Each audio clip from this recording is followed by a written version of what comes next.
2月8日降生前夕，2月8日就是菩萨降生到人间的日子。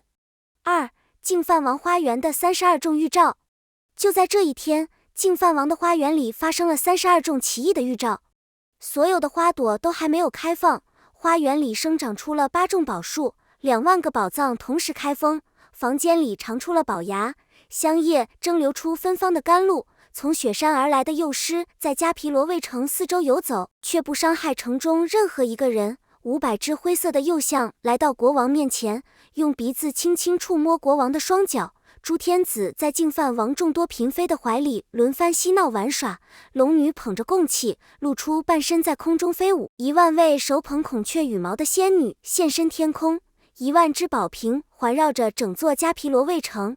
天女顶着装满蜂蜜的瓶子现身天空，1万位天女手持盖幡在天空中飞舞，天女们胸前挂着螺号和鼓，在空中静静等待。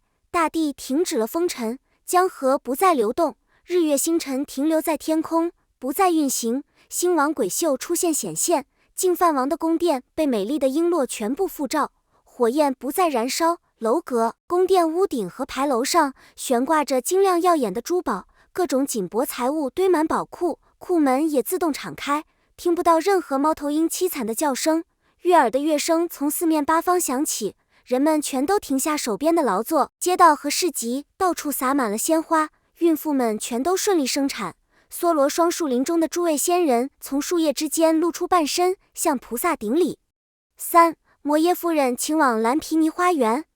菩萨一向喜爱清幽宁静的地方，如果出生在人口密集的市井之中，不仅不会得到诸神的敬仰，就连释迦族人也可能因此变得放逸散漫。所以当摩耶夫人感觉到菩萨降生的时辰快要到来，心里突然升起一个念头，想要前往幽静的蓝毗尼花园。傍晚时分，她来到净饭王面前，恭敬地请求说，我最近一直很想去蓝毗尼花园走走，请国王准许我前往。4. 善觉王清扫花园现异象。净饭王听了，便命令善觉王先去花园清扫打点。善觉王骑马匆匆赶到蓝毗尼花园，一进园子就看见了许多奇异的景象，数不清的宝楼在花园里显出幻影，盛开的莲花花瓣之中传出一阵阵诞生了的呼喊声。5. 净饭王准备浩大车队。净饭王随即吩咐属下准备了大象、马匹和各路侍从，合计2万余众，并且特别安排用各种珠宝装饰了整座蓝毗尼花园。6. 摩耶王妃出宫的盛况。第二天一早，前往蓝毗尼花园的车队盛装出发，车上挂满了饰品和铃铛。摩耶王妃安稳地坐在宝车之上，在年轻侍女的护送之下启程出发。车队刚一驶出宫门，各种飞禽走兽齐声鸣叫，千万只铃铛发出吉祥悦耳的声音。摩耶夫人所乘的宝车上竖立着4株花繁叶茂的宝树，树上有孔雀、仙鹤、天鹅等吉祥的鸟儿鸣叫，还附着仙帛和铃铛交织而成的璎珞，插着由诸神亲手安置的宝伞、宝幢和宝幡，车上设有庄严的狮底宝座。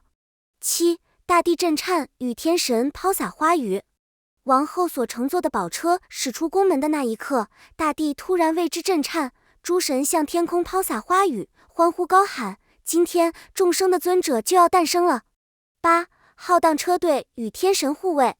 一路上，4大天王在前方引导着宝车前行，帝释亲自清理道路，梵天担任护卫，其他众神则叩首随行。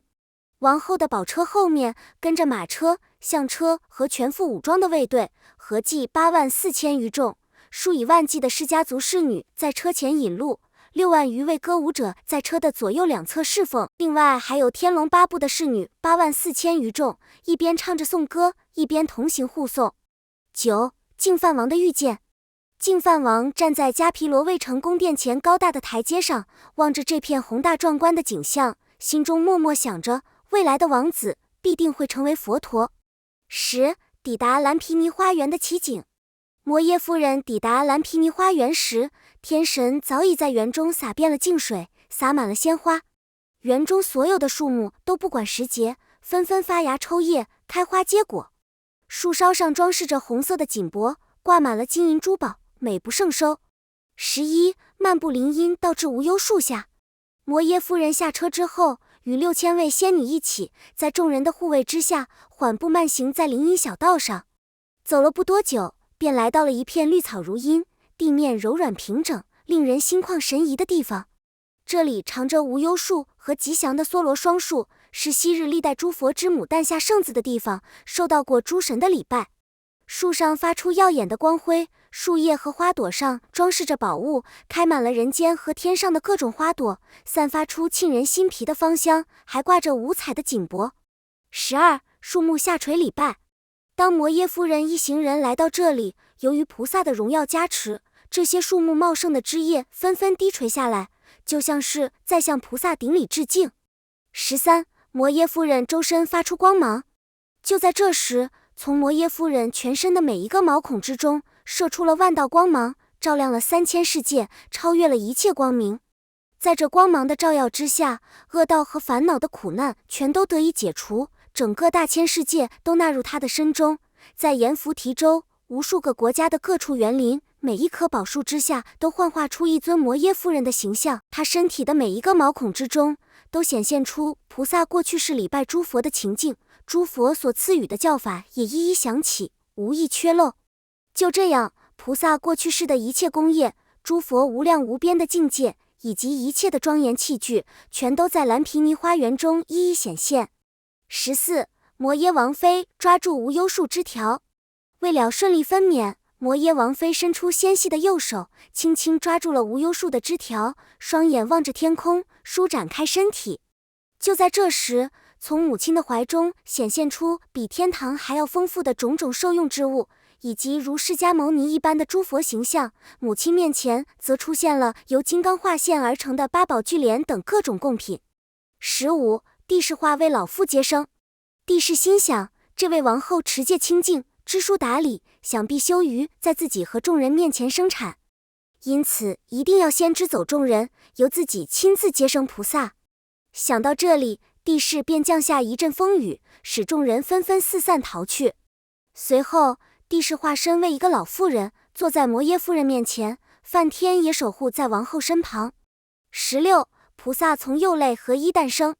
这时，随着诸佛发出催生的光芒，菩萨为了表明自己不是由父母的精卵所生，特别是为了展现他清净殊胜的来处，特意从母亲的幼类，伴随着威武而又温柔的光芒，在半夜鬼宿之时，身上合住衣裳，降生到人间。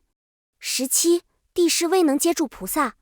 菩萨降生的时候，帝释为了实现昔日的祈愿，也为了让众神成为菩萨的侍从，手上戴着皮套，用仙衣在下方迎接。但菩萨为了压制帝释的骄慢之心，将自己的身体化为金刚之身。毫无准备的帝释根本承受不住，双手不由得颤抖起来，没有接住菩萨。这时，菩萨开口说出了他来到人间的第一句话：帝释走开，放手。18. 梵天与四大天王皆未接住。